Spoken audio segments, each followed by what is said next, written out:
En la unidad 1 se habló de la modernidad líquida, Japicracia, Big Data y sus efectos en la comunicación, ya que en la actualidad se busca controlar las mentes. Estamos ante la psicopolítica, ya que es más fácil tener sujetos sumisos, felices, que obedezcan sin resistencias y al mismo tiempo se crean libres. Por ejemplo, con prácticas de autodominación como el emprendedurismo.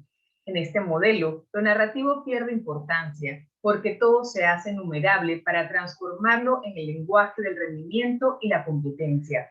Y aparecen más consecuencias porque en lo digital no se produce discurso. Los medios digitales hacen que la sociedad se vuelva más miserable culturalmente, impiden la construcción de una comunidad empática interrelacionada. El psicopoder es más eficiente que el biopoder, porque vigila, controla y mueve a las personas no desde afuera, sino desde adentro.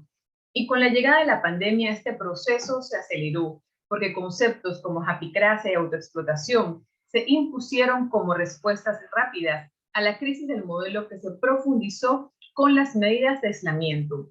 El teletrabajo fue legitimado como la liberación, cuando en realidad se concreta en mayor explotación de 24 horas. Otra idea es el imperativo de la transparencia, del que se dijo hace sospechoso todo lo que no se somete a la visibilidad.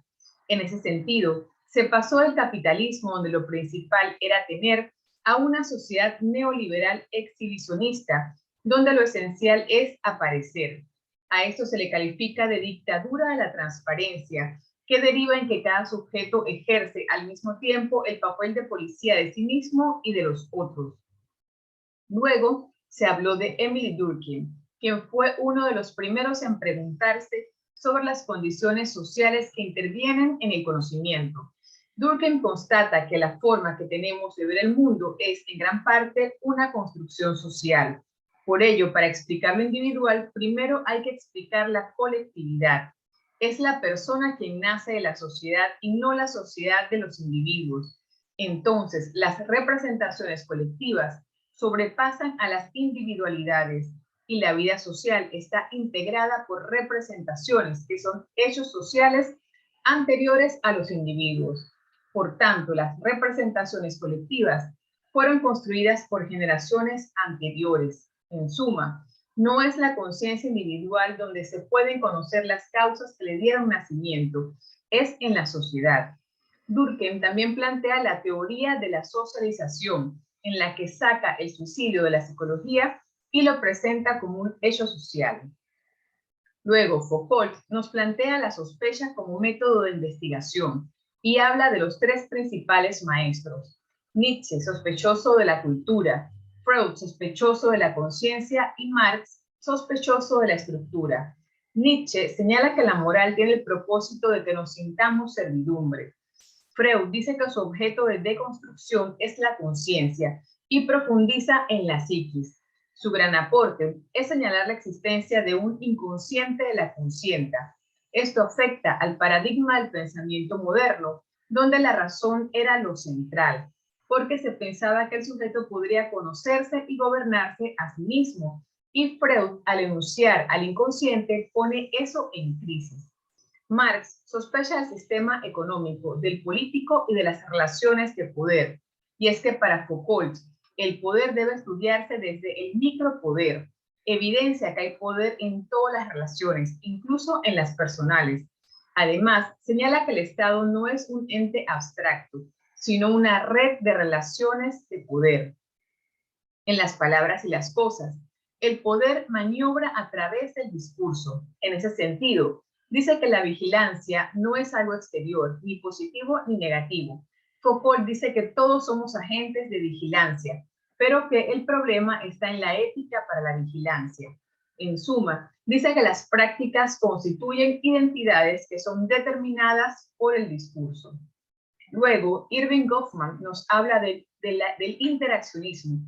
Para explicarlo, describe las relaciones entre las personas en la vida cotidiana. Tenía el propósito que la interacción se convirtiera en un objeto de estudio legítimo para la sociología. Decía que las personas actúan, que muestran una determinada imagen. Por eso también habla de la puesta en escena de la vida cotidiana. Luego, la teoría social dice de ella que no predice, sino que explica, pero sobre todo que es una herramienta para el cambio social. Y así se comprueba en el postulado de Federico Engels: una onza de acción equivale a una tonelada de teoría. Luego los aportes de Marx y Engels, quienes en el Manifiesto Comunista se posesionan contra el trabajo infantil. Otro aporte es su revelación sobre la relación entre los medios de comunicación y la burguesía. Ellos, estudiando artículos de su época, llegaron a la conclusión que cuando los pobres cometen delitos, aunque fuesen menores, salían más en la prensa que los crímenes que eran cometidos por las clases altas, aunque fueran mucho más graves.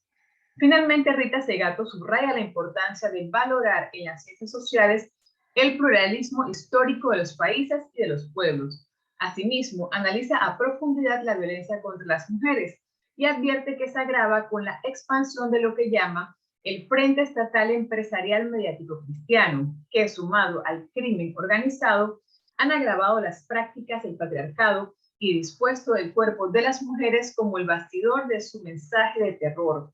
Para Segato, los cuerpos de las mujeres son territorios en guerra.